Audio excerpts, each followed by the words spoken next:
പുതിയൊരു വീഡിയോയിലേക്ക് എല്ലാവർക്കും സ്വാഗതം. അപ്പോൾ ഇന്ന് നമ്മൾ ചെയ്യാൻ പോകുന്നത് ഒരു അടിപൊളി ഫ്ലവർ വൈസാണ്. അപ്പം ബലൂണും പേപ്പറും സിമൻറ്റും ഉപയോഗിച്ച് എളുപ്പത്തിൽ ചെയ്യാൻ പറ്റുന്ന ഒരു ഫ്ലവർ വൈസാണ് ഇന്ന് നമ്മൾ ചെയ്യാൻ പോകുന്നത്. അപ്പോൾ നേരെ നമുക്ക് വീഡിയോയിലേക്ക് തന്നെ പോകാം. അപ്പോൾ അതിനുവേണ്ടി ആദ്യം ഞാൻ കുറച്ച് പേപ്പർ എടുത്തിട്ടുണ്ട്. അത് കഴിഞ്ഞ് പിന്നെ വേണ്ടത് നമുക്ക് പശയും ഒരു ബലൂണുമാണ്. അപ്പം പശയ്ക്ക് പകരം ഇത് ഫെവിക്കോളാണ് എടുത്തേക്കുന്നത്. അത് വെള്ളത്തിൽ ഒഴിച്ച് കുറച്ച് മിക്സ് ചെയ്ത് വെച്ചിട്ടുണ്ട്. അത് കഴിഞ്ഞ് പേപ്പർ ചെറുതായിട്ട് കീറിയിട്ട് നമ്മൾ എടുത്തേക്കുന്ന ബലൂണിൻ്റെ പുറത്തെ സൈഡിൽ നല്ലവണ്ണം ഒരു 8 ലെയറെങ്കിലും നല്ലവണ്ണം കട്ടിക്ക് ഒട്ടിച്ചു കൊടുക്കുക. അപ്പോൾ 8 ലെയർ നല്ലവണ്ണം ഒട്ടിച്ചു കൊടുത്ത് ഏകദേശം നല്ലവണ്ണം അത് ഉണങ്ങാൻ വേണ്ടി വെച്ചേക്കുക. അപ്പോൾ ഉണങ്ങിയതിന് ശേഷം നമുക്കതിൻ്റെ ഒരു മുകൾ സൈഡ് വേണ്ടൊരളവിൽ കട്ട് ചെയ്ത് മാറ്റിക്കളയാം. ഇപ്പോൾ മുകൾ സൈഡ് കട്ട് ചെയ്യപ്പോൾ നമ്മൾക്ക് ആവശ്യമുള്ള വലിപ്പത്തിൽ ഉള്ള പാത്രം വെച്ച് മാർക്ക് ചെയ്ത് കട്ട് ചെയ്തെടുക്കുക. അത് കഴിഞ്ഞ് അതിൻ്റെ അടി സൈഡിലും കുറച്ച് ഭാഗം കട്ട് ചെയ്ത് കളയാനുണ്ട്. അപ്പോൾ അതിനുവേണ്ടി ചെറിയൊരു പാത്രമോ അല്ലെങ്കിൽ മറ്റെന്തെങ്കിലും ഗ്ലാസ്സോ അങ്ങനെയുള്ള എന്തെങ്കിലും കൊണ്ട് ചെറിയൊരു റൗണ്ട് വരച്ചിട്ട് അടി സൈഡും കൂടെ കട്ട് ചെയ്ത് മാറ്റി. ഇനി അടി സൈഡ് അടച്ചെടുക്കാം നമുക്ക്.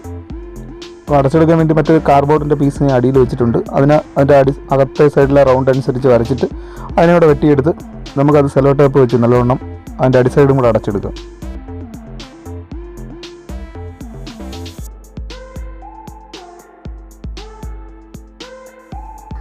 അപ്പോൾ സെല്ലോ ടേപ്പ് വെച്ച് ഒട്ടിച്ചെടുത്തിട്ടുണ്ട്. ഇനി അതിൽ വലിയ ഗ്യാപ്പൊന്നും വരാത്ത രീതിയിൽ സെല്ലോ ടേപ്പ് അതിൻ്റെ സൈഡുകളിലും കൂടെ ഒട്ടിച്ചു കൊടുക്കുക. അത് കഴിഞ്ഞിട്ട് അടുത്ത് വേണ്ടതെന്ന് പറഞ്ഞാൽ വൈറ്റ് സിമൻറ്റും വെള്ളവും കൂടെ മിക്സ് ചെയ്തതാണ്. അപ്പോൾ ഒരു മീഡിയം കട്ടിക്ക് നല്ലവണ്ണം മിക്സ് ചെയ്തെടുക്കുക. എന്നിട്ട് നമുക്ക് മോൾഡിനകത്ത് ഒഴിച്ചു കൊടുത്തിട്ട് നല്ലവണ്ണം അതിൻ്റെ എല്ലാ സൈഡിലും പറ്റത്തക്ക രീതിയിൽ കറക്കിയെടുക്കുക. അപ്പോൾ എല്ലാ സൈഡിലും പറ്റത്തക്ക രീതിയിൽ നല്ലവണ്ണം കറക്കിയെടുക്കുക. പറ്റുമെങ്കിൽ ഒരു ദിവസം തന്നെ നമ്മൾ ഒഴിച്ചു കൊടുത്ത് എടുത്തു കഴിഞ്ഞാൽ അത്രയും നല്ല ഒരു ബലം കിട്ടും.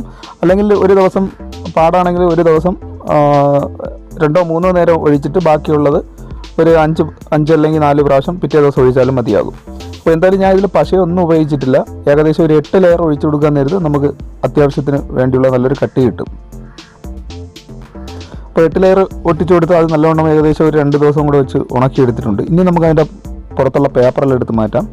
അത് കഴിഞ്ഞിട്ട് 80 സാൻഡ് പേപ്പർ ഉപയോഗിച്ച് നമുക്ക് അതിൻ്റെ പുറത്തെ സൈഡ് മൊത്തം വലിയ തടുപ്പൊക്കെ കാണുന്നതെല്ലാം നല്ലവണ്ണം പേപ്പർ ഇട്ട് ഫിനിഷ് ചെയ്തെടുക്കുക. അപ്പം പെട്ടെന്ന് ഫിനിഷ് ചെയ്തെടുക്കാൻ പറ്റുന്നത് വെള്ളത്തിൽ താഴ്ത്തി വെച്ച് പേപ്പർ ഇട്ട് പിടിക്കുമ്പോൾ പെട്ടെന്ന് ഫിനിഷ് ചെയ്തെടുക്കാൻ പറ്റും. അപ്പോൾ അത് കൈയൊക്കെ പൊട്ട് പോകുന്നത് കൊണ്ടാണ് ഞാൻ അത് വീഡിയോയിൽ ഒരിക്കലും കാണിക്കാത്തത്. നോർമലായിട്ട് ചെയ്തെടുത്തിരുന്നാലും ഇതേ ഫിനിഷിങ്ങിൽ തന്നെ നമുക്ക് ചെയ്തെടുക്കാൻ പറ്റും. അപ്പം പേപ്പറെല്ലാം ഇട്ട് കഴിഞ്ഞിട്ട് അടുത്ത് നമുക്ക് വേണ്ടത് സാധാ ഹോം മെയ്ഡ് ക്ലേ ആണ്. അപ്പോൾ ഈ ഹോം മെയ്ഡ് ക്ലേ ഉണ്ടാക്കുന്ന വീഡിയോ ഇതിന് മുന്നേ അപ്ലോഡ് ചെയ്തിട്ടുണ്ടായിരുന്നു. അത് ഞാൻ മേലെ ഐ ബട്ടണിൽ കൊടുക്കുന്നുണ്ട്. അപ്പോൾ പോരാത്തതിന് ഡിസ്ക്രിപ്ഷൻ ബോക്സിലും കൊടുക്കുന്നുണ്ട്. ഇനി നമുക്ക് ഹോം മെയ്ഡ് ക്ലേയും ഫെവിക്കോളും കൂടെ ഉപയോഗിച്ച് നമുക്ക് ചെറിയ ഡിസൈനും കൂടെ ഫ്ലവർ വൈസിൻ്റെ പുറത്തെ സൈഡിൽ ചെയ്ത് കൊടുക്കാം. അപ്പോൾ നമുക്ക് ഇഷ്ടപ്പെട്ട മോഡലിലുള്ള ലീഫിൻ്റെ മോഡലൊക്കെ വരച്ചെടുക്കാം. അപ്പം ഒരു നൈസ് കനത്തിന് തന്നെ നമുക്ക് ഒട്ടി ചേർത്തിട്ട് നമുക്ക് തോന്നുന്ന രീതിയിലൊക്കെ ഉള്ള ഇലകളും പൂക്കളായിരുന്നാലും എന്തായിരുന്നാലും കൊടുക്കാവുന്നതേ ഉള്ളൂ.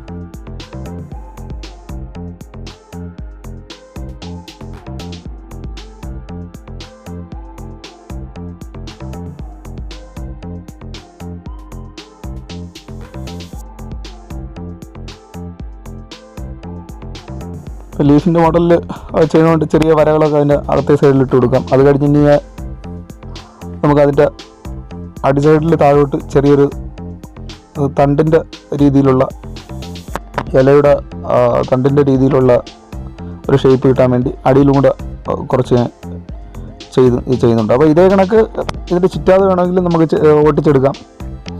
അപ്പോൾ നിങ്ങൾക്ക് വേണമെങ്കിൽ ഇതിൻ്റെ ബാക്കിയുള്ള സൈഡിലും ചുറ്റാതെയും കൂടെ ഒട്ടിച്ചെടുത്ത് കഴിഞ്ഞാൽ കാണാൻ നല്ലൊരു രസമായിരിക്കും. അപ്പം വെയിലത്ത് വെച്ച് നല്ലവണ്ണം എല്ലാം മൊത്തത്തിലൊന്ന് ഉണങ്ങിയതിന് ശേഷം ഇനി അടുത്ത് നമുക്ക് കളർ കൊടുക്കുക എന്നുള്ളതാണ്. കളർ കൊടുക്കാൻ എടുത്തേക്കുന്ന പെയിൻ്റ് എന്ന് പറഞ്ഞാൽ ആക്രിലിക്കിൻ്റെ കളർ തന്നെയാണ്. ആദ്യം വൈറ്റും ആക്രിലിക്കിൻ്റെ ഗ്രീനും കൂടെ ചെറിയൊരു അളവിൽ മിക്സ് ചെയ്ത് അതിൻ്റെ പുറത്തെ സൈഡിലും എല്ലാ സൈഡിലും 1-2 കോട്ട് നല്ലോണം അടിച്ചു കൊടുക്കുക. അത് കഴിഞ്ഞ് അതിൻ്റെ അകത്തുള്ള ലീഫിൻ്റെ അകത്തൊക്കെ ആക്രിലിക്കിൻ്റെ യെല്ലോ കളർ ടച്ച് ചെയ്ത് കൊടുക്കുക. അപ്പോൾ യെല്ലോ കളറും എല്ലാ സൈഡിലും ടച്ച് ചെയ്ത് കൊടുത്ത് നല്ലോണം ഉണങ്ങിയതിന് ശേഷം നമുക്ക് ഒരു കോട്ട് ക്ലിയർ വാർണിഷും കൂടെ അടിച്ചു കൊടുക്കുക. അപ്പോൾ ക്ലിയർ വാർണിഷും കൂടെ അടിച്ചു കൊടുക്കുമ്പോൾ കാണാൻ നല്ലൊരു ലുക്കായിരിക്കും. പിന്നെ അതിൻ്റെ ടോപ്പിൽ ഞാൻ ആക്രിലിക്കിൻ്റെ ഗോൾഡ് ചെറുതായിട്ടൊന്ന് ടച്ച് ചെയ്ത് കൊടുത്തിട്ടുണ്ട്. അപ്പം ഇത്രേ ഇന്നത്തെ വീഡിയോയിലുള്ളൂ. അപ്പോൾ എന്തായാലും ഇന്നത്തെ വീഡിയോ എല്ലാവർക്കും ഇഷ്ടമായി തരുന്ന വീഡിയോ ഇഷ്ടമായെങ്കിൽ ലൈക്ക് ചെയ്യുക, നിങ്ങളുടെ അഭിപ്രായങ്ങൾ കമൻറ്റ് ബോക്സിൽ അറിയിക്കുക. അപ്പോൾ എല്ലാ കൂട്ടുകാർക്കും ഒരിക്കൽ കൂടി ഗുഡ് ബൈ.